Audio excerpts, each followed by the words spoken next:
السلام عليكم ورحمة الله sur la faculté polydisciplinaire à HDA.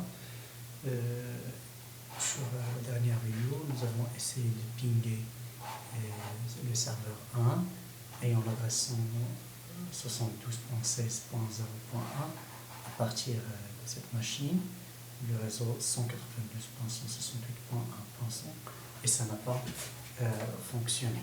Nous avons proposé deux solutions, soit d'attribuer une adresse statique à ce routeur, comme ça on va montrer à routeur 0 comment aller vers ce réseau vers ce réseau qui n'est pas directement connecté à lui, ou bien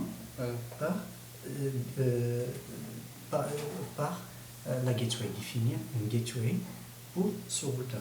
Donc on fera les deux solutions. On va définir une gateway sur ce routeur et de l'autre côté on va définir une adresse statique, parce que ici si je définis ma gateway, j'ai le réseau et j'essaie de pinguer la machine, donc le ping ça va aller jusqu'au serveur, donc il n'y aura pas de problème, mais une fois il va revenir, il ne va pas trouver un moyen, il ne pourra pas aller au réseau 192.168.1, tout simplement parce que ce routeur il ne connaît que ces deux réseaux ces deux réseaux qui sont directement connectés à lui. Donc, nous l'avons fait la dernière fois avec le shell IP route. Donc il faut configurer une adresse ici, soit configurer une adresse statique ici pour aller à ce réseau, une adresse statique ici pour aller à ce réseau. Comme ça, je peux assurer le va-et-vient. Donc ici, on fera la gateway, on va se contenter uniquement de la GUI, de Graphical User Interface. Donc, on a dit ici la gateway, donc je fais l'adresse de n'importe quelle machine. Le masque c'est 0.0.0 next hop. Ici je vais utiliser sur mon routeur, je vais passer n'importe quel réseau provenant, que ce soit de point 5 ou bien point 1, il va passer pour aller à ce réseau, il va passer par cette interface qui a l'adresse de 10.0.0.2. Je fais ici add. Ici vous voyez à quoi ça ressemble la commande. Soit je tape ici sur le CLI, la ligne de commande, bien je fais ici par le GUI, mais de préférence il faut passer par le CLI. Comme ça c'est comme on triche. C'est juste pour connaître les deux méthodes. Mais de préférence il faut faire le CLI. Donc ici même si je fais le ping, ça ne va pas fonctionner, mais si je ping, il ne va pas me faire, il va pas m'afficher destination reachable, mais il va m'afficher request time out. Donc on va tester. Si je ping,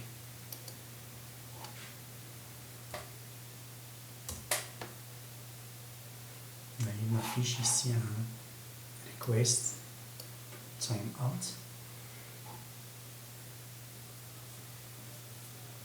Vous voyez ici un request time out.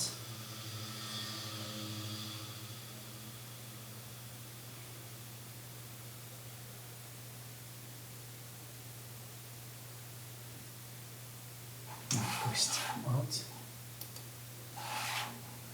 Par contre ici si je ping, je vais essayer à partir du serveur, je vais pinguer.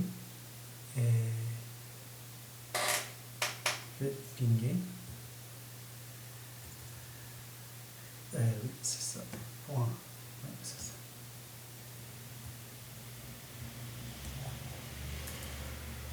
C'est ça. Point. Son. Le message que j'ai, c'est destination unreachable. Tout simplement parce que ici, essaye de tester ça et de faire ça en mode simulation. Si je ping de là à là, j'ai comme résultat request timed out, parce que tout simplement ici le paquet il sort de routeur, tout simplement parce que j'ai défini la gateway. Il va passer à ce routeur, il va passer au serveur. Le serveur il va répondre, mais ce routeur il ne connaît pas comment router, bien comment aller, bien comment acheminer des paquets vers ce réseau. C'est la raison par laquelle j'ai comme réponse request timed out. Par contre, ici, rien n'est défini. Donc, du moment que c'est ce routeur qui me répond, du moment que je ping, ici c'est le routeur qui me répond, il dit que la destination est reachée. C'est bon, on passe ici et on va, dans ce cas-là, on va configurer cette fois-ci une adresse statique. Donc je vais montrer comment aller au réseau. Je vais apprendre à mon routeur comment il peut acheminer des paquets vers le réseau 192.168.1.0 qui a le masque 255.255.255.0. Next hop, il va passer par l'autre interface 10.0.0.1. Je fais un add. Ici c'est la commande IP route pour aller au réseau 192.168.1.0 ayant ce masque, passer par cette interface. Cette fois-ci, c'est je ping, ça va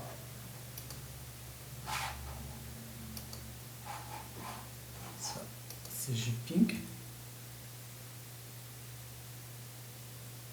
ça c'est je ping, je suis dans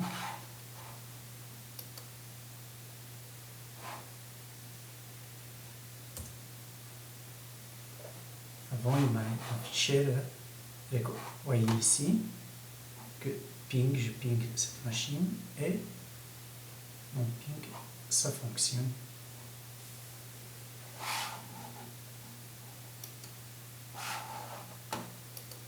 Ici donc je suis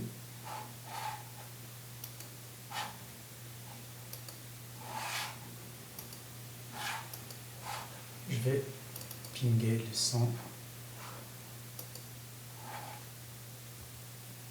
192.168.1.100 et ça fonctionne.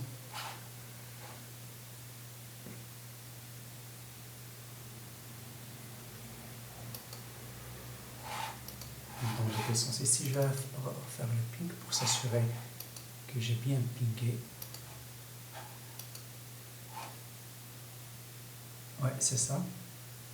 J'ai pingé tout à l'heure, c'était bon. C'est bien, ça fonctionne. Ici, si je fais sur ce routeur, je passe en CLI, je fais un contrôle C, je fais un share, je fais un share IP route. Vous voyez ici que j'ai les deux réseaux qui sont directement connectés à mon routeur. Ici, le symbole S signifie que j'ai défini une adresse statique. Mon routeur, comment il peut acheminer des paquets vers le réseau 192.168.1.0 ayant le masque 24, et ceci via cette interface. Si je retape la même commande sur ce routeur, je fais ici une petite un share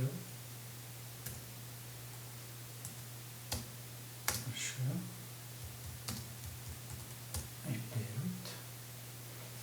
Si vous voyez que j'ai ce symbole, j'ai les trois réseaux directement connectés à mon PC et j'ai le symbole S étoile. S, ça signifie que j'ai défini ça de façon statique. Étoile, c'est la gateway, c'est candidate default.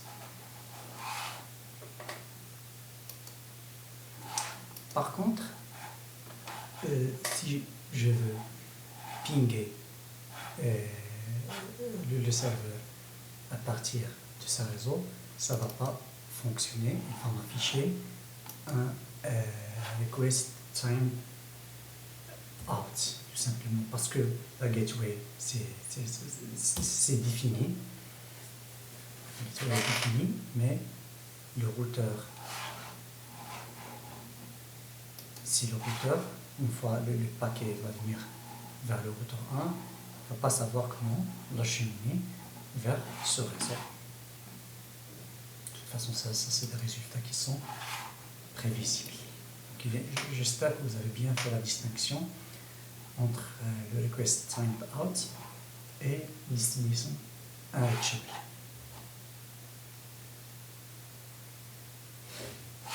On va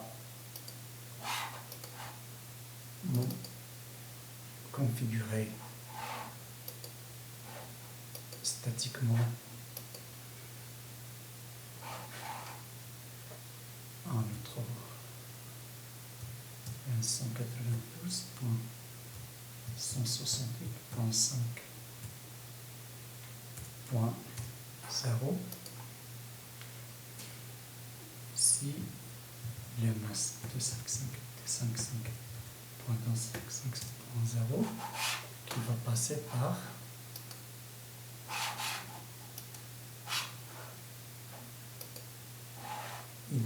ici par le 10.0.0.1,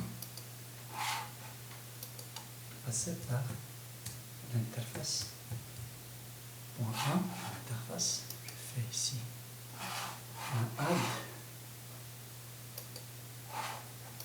et je vais pinguer